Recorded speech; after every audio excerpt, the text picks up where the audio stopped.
This is a WKYT podcast.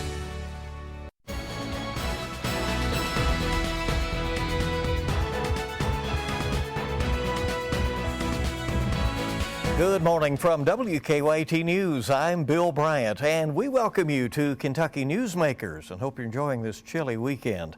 This morning, we'll talk to two state senators about the big Republican and Democratic clashes going on up and down the ticket here in Kentucky. Republican Damon Thayer of Georgetown is the Senate Majority Floor Leader, and Democrat Reggie Thomas of Lexington. They'll both be with us later. But first, a quick look back at the Kentucky debate that got national attention as the U.S. Senate candidates here in the Commonwealth went head-to-head. It was a night of tough talk between Republican Majority Leader Mitch McConnell and Democratic challenger, retired Marine Lieutenant Colonel Amy McGrath. Going into this election, nothing impacts voters more than the COVID-19 pandemic. The two of you have sparred over whether each of you should be tested before this debate. It comes to that. The President and the First Lady have had COVID-19. Kentucky's governor and his family are now in quarantine after an exposure. What should the federal government be doing right now to mitigate the threat of COVID-19? Well, you're right, Bill. The coronavirus has upended all of our lives. And if you take a step back and recognize that Senator McConnell, as Senate Majority Leader, has the highest levels of national security briefings of any member of Congress. And he knew about the dangers of coronavirus way back in January. And did he tell us? Did he come back to Kentucky and say, hey, we need to prepare? Did he get the nation prepared and get our president prepared for what was to be this crisis? You know, he didn't. The first time that he said the word coronavirus wasn't until the stock market crashed. And all along, he's playing these very partisan political games, even now when Kentucky and America needs more aid. That's not what you're going to get from me. I have a plan to get us through this coronavirus so that our schools are opened up safely, so that we get our economy back, and stop playing these games. To this day, Senator McConnell still doesn't have a plan, a national testing and tracing plan, and he's not going to do what's right for our country. It's time, Senator McConnell. Well, Bill, I want to start by congratulating Colonel McGrath for her service in the military. It's been my privilege to nominate 131 Kentucky women to have the same opportunity she did. I also was involved in making it possible for women in the military to go into different jobs, like being able to fly in combat. With regard to the question you asked, what I did was shepherd through the Senate an almost $3 trillion coronavirus relief bill, which has provided $13 billion for Kentucky, over $1 billion for hospitals and healthcare providers. And I've tried to be a good example, too. When we went back in session in the Senate in May, I was the one who said we need to wear masks, practice social distancing. Dr. Fauci's made it clear the coronavirus is not going away, and we need to practice distancing and masks until we finally get a vaccine and can put this in the rearview mirror. Time's up, Senator. And Lieutenant Colonel McGrath, you have a rebuttal. Sure. Well, Senator McConnell, that legislation was passed back in March. And here we are, this coronavirus is still happening. The House put up legislation in May, and it's been sitting on his desk all summer long. He took a vacation, didn't see the urgency to do anything. Meanwhile, here in Kentucky, we have 1 million Kentuckians that are filed for unemployment sometime in the last 6 months. We have 300,000 Kentuckians that still don't have health care in the middle of a coronavirus. And he's walking away from negotiations even now when President Trump even wants negotiations to happen before this election. It's irresponsible. Senator McConnell. Well, what she supported after the CARES Act was the so-called HEROES bill over in the House, $3 trillion, and which included in it, by the way, tax cuts for rich people in New York and California, health care for illegal immigrants. And by the way, that bill that she supported that they passed in the House after the CARES Act provided more money for Puerto Rico than it did for Kentucky. In spite of her best efforts, she's a national Democrat. She is in line with Schumer and Pelosi and all the rest on all of these issues. How's it working out for you right now? How's Kentucky looking? Are you better off than you were 6 years ago? Are you better off than you were 36 years ago? I mean, we have the leader of a Senate right now that is so dysfunctional and so partisan that even in the middle of a national crisis, they can't get things done for Kentucky. You want more of that? I don't. I want change. I know that our country is better than this. Thank you. Senator McConnell, 30 It's not seconds. complicated. Do you want somebody from New York to be setting the agenda for America and not terribly interested in Kentucky? Or do you want to continue to have one of the 4 congressional leaders from our state looking out for Kentucky, giving Kentucky an opportunity to punch above its weight, providing extra assistance for Kentucky? That's the question. She will transfer all of that to New York. I will keep it in Kentucky. And by the way, you can see the full debate anytime on your schedule at WKYT.com. We are just over 2 weeks until Election Day. Voters are already sending in absentee ballots or voting in early in person. The coronavirus state of emergency has made this a very different election. What hasn't changed are the basic philosophies of the 2 major parties. Later, Republican Senate Majority Leader Damon Thayer will be joining us with his perspective. First, Democratic State Senator Reggie Thomas is here. Thomas is up for re-election but faces no Republican opposition. There is a write-in candidate, Matt Minyard. Senator Thomas's district falls within Fayette County. Senator, thank you very much for being with us. We appreciate it very much. Bill, it's good to be back with you. Well, the U.S. Senate debate was lively. We saw a clip of that a bit ago. You have been in a campaign before against Amy McGrath, and I have. now you share the ticket with her. That's right. She's a tough campaigner, and I thought she acquitted herself very well in the debate. In fact, obviously I'm biased, but I thought that she came out really showing the leadership that she has brought to this nation because of her military service and will bring to Kentucky as a U.S. Senator. Do you think she made the case that she would need to make to voters to convince them to turn out Senator Mitch McConnell, who has been there now 36 years at the end of this term? I do, Bill, and here's why. I'm going to raise 2 points. One, as she pointed out very early in your debate, Mitch McConnell knew about this back in January. He has the highest security clearance of anyone in the Senate by virtue of his position as Senate Majority Leader. He knew about this dangers. He knew it was an airborne disease. He knew it was going to be highly problematic and deadly for this country. And yet, from January until now, he has done nothing to get Kentucky prepared for it, to allow us a chance to deal with it, to help save this nation. And as a result of McConnell's inaction, or at worst, intentional decision not to do anything, he has embalmed over 218,000 people. I mean, that is shameful. That is shameful. As she pointed out, you either get the job done or you don't. And McConnell has just not gotten the job done.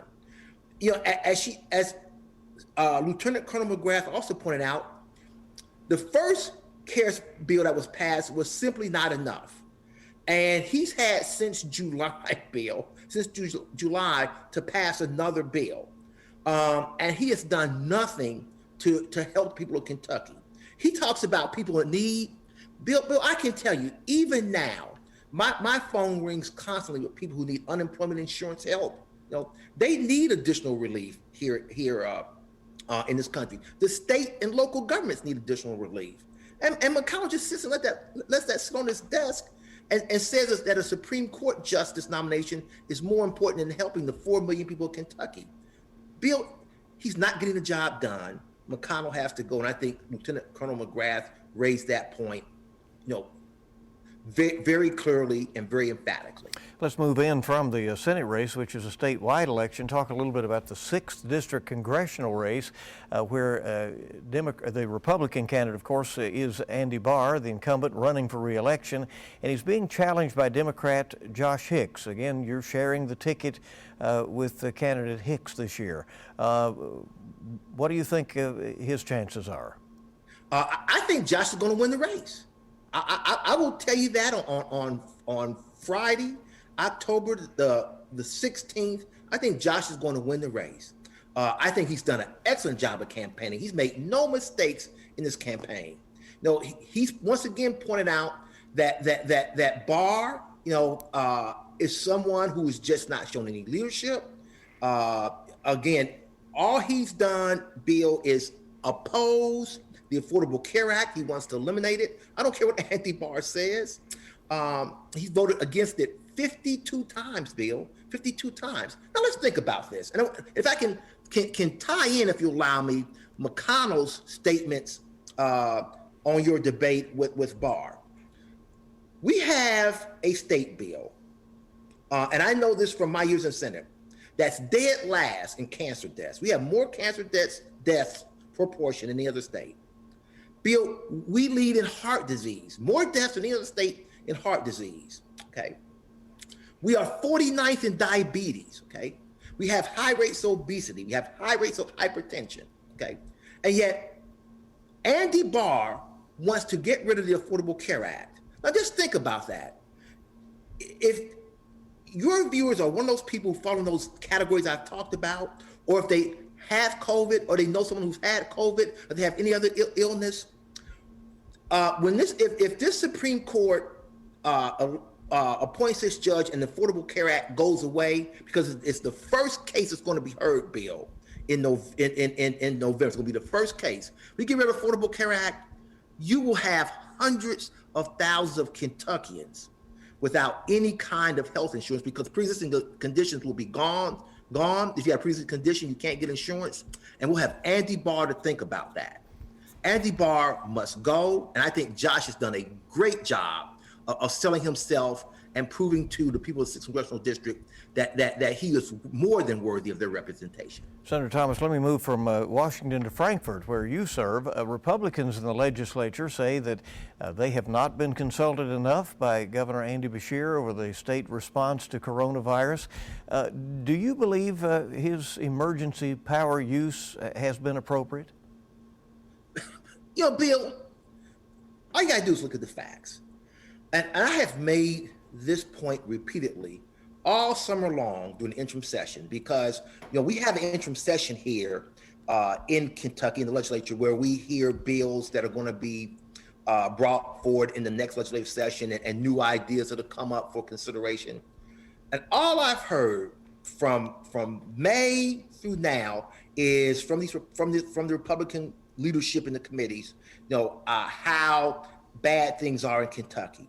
And I remind them, Bill, and let me remind you and your viewers today, that if you look at Kentucky and you compare it to all the southern states in the United States, and I'll just use those states in the Southeastern Conference, Kentucky has the lowest number of cases and the lowest number of deaths of any southern state in the United States. And the reason for that is because of the leadership and decisiveness and the caring by our governor, Andy Beshear. So I don't need to say anything more than that. We've done the best job of all southern states in containing and reducing the spread of coronavirus throughout all Kentuckians.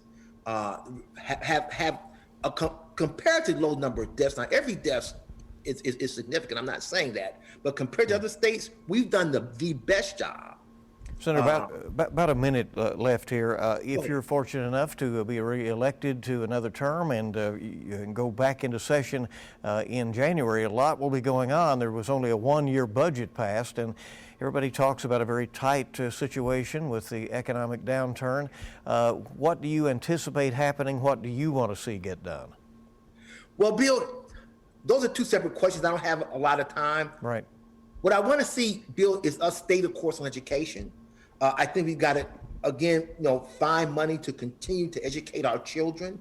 Obviously, I'm a big proponent of early childhood education. I want to see universal pre-K happen at some point. I'd like to make incremental steps toward that. I think you're going to see the Republicans, Bill, have an all-out assault to try to make Kentucky the next Georgia or Florida, Texas, and just open this state up to more deaths and more cases of coronavirus. Senator Reggie Thomas, thank you so much for being with us. You also told us you'll be pre-filing a bill on minimum wage, and we'll see how that issue plays out. Appreciate you speaking with us, and we hope you'll stay with us here on Kentucky Newsmakers. We'll hear the Republican perspective from the Senate Majority Floor Leader, Damon Thayer, when we come back. And welcome back to Kentucky Newsmakers. We heard from Senator Reggie Thomas giving the Democratic take on the 2020 elections. Now Republican Senate Floor Leader Damon Thayer joins us with the GOP perspective. Thayer is seeking re-election this year. He's being challenged by Democrat Jason Stroud. We'll talk a little bit about his race. But Senator, we reached out to you to get really perspective on the Republican philosophy in this very important election year. First of all, we have the presidential race and then this high-profile U.S. Senate race here in Kentucky. You've told me you watched the debate. Do you believe that Senator McConnell is likely to be reelected, or has Democrat Amy McGrath, who lives in your district, by the way, made the case to replace him? No, she has not made the case to replace him. As a matter of fact, I think the U.S. Senate race in Kentucky is over. I think it's been over for months. I think Senator McConnell made a great case the other night in the debate. I think he won the debate hands down. He showed real, significant, authentic leadership and what he's done in his role as majority leader for Kentucky and what he's done for America. I think that Mitch McConnell is Kentucky and America's indispensable man, and he's proven it time and time again. I think this race has been over for a while, and the only winners on the Democrat side are Amy McGrath's consultants, who seem to be making lots and lots and lots of money on the various consulting and media placement fees based on a report I saw the other day. Do you believe that Kentucky voters will make a decision based on whether it is important that they have somebody of McConnell's stature in terms of being the Senate leader in Washington, or does her argument that he has been there for 36 years and that's long enough and has run out of ideas, does that carry the day? No, I don't think Kentuckians will take her message seriously. I do think one of the things that will carry the day for Leader McConnell is the fact that he is the majority leader and the only member of congressional leadership not from New York or California. And I think Kentuckians are proud of that, and I think they recognize that not only is he doing great work for the people of Kentucky, but also great work for America. I think they realize that the president has a lot of faith in him. The other Republican senators in Washington, D.C. have a lot of faith in him, and I think they're proud of that fact. But I also think they, as a majority of people in Kentucky would agree, we are a conservative state. We are pro-life, we are pro-gun, we are pro-small government, we are pro-business, and Senator McConnell shares those values, and people have seen that now for a long time, and they don't want to go away from that. And Amy McGrath has said she is the most progressive candidate in Kentucky. She's the most progressive person in Kentucky, and her views on abortion and guns and regulations for business and matters like that are really out of touch with the majority of people here in the Commonwealth of Kentucky. Senator Thayer, let's move in from the Senate race to the 6th District congressional race, which is hotly contested and hard fought. Features incumbent Andy Barr, the Republican, and Democratic challenger Josh Hicks, who has tried to appeal to rural voters, apparently while also counting on a major support in Lexington. How do you see that race? I see a double-digit landslide win for Andy Barr. I think Josh Hicks' commercials come across as angry and inauthentic. I mean, he's a fancy, highfalutin trial attorney, and he tries to come off as this country folksy dude, and very angry, by the way, when doing it. And he was awful in the debate against Congressman Barr, where he just came across as bitter and angry. And I don't think the people of the 6th Congressional District want that. They proved it 2 years ago when Congressman Barr defeated Amy McGrath. So I think Congressman Barr is heading for a significant margin. I'll tell you this, that I just polled my district, and of Scott County, of course, where I live, is in the 6th Congressional District. And we asked the Andy Barr versus Josh Hicks question, and Congressman Barr is up by 20 points. And it just goes to show that all these negative attacks that have been coming from Josh Hicks aren't working. The people of Scott County and the people of the 6th District, they believe in Andy Barr. They know him. They trust him. He does a great job on constituent services, and they're going to send him back to Congress for another 2 years. You're obviously polling in your district because you're running for re-election this year. Democrat Jason Stroud has some union endorsements. Do you feel safe in being returned to Frankfort in the election? I feel very confident about my re-election, but I'm not going to take anything for granted. We're keeping the foot on the gas, and we're going to run it right through on Election Day and continue to campaign hard to get our message of strong conservative leadership out to the people of the 17th Senate District, which includes Scott, Grant, and part of Kenton County up in northern Kentucky. Senator, you have been critical of Democratic Governor Andy Beshear's handling of the pandemic, the emergency powers that he assumed, and have said that the legislature should have been consulted more. Would some of the policies have been different if that had happened?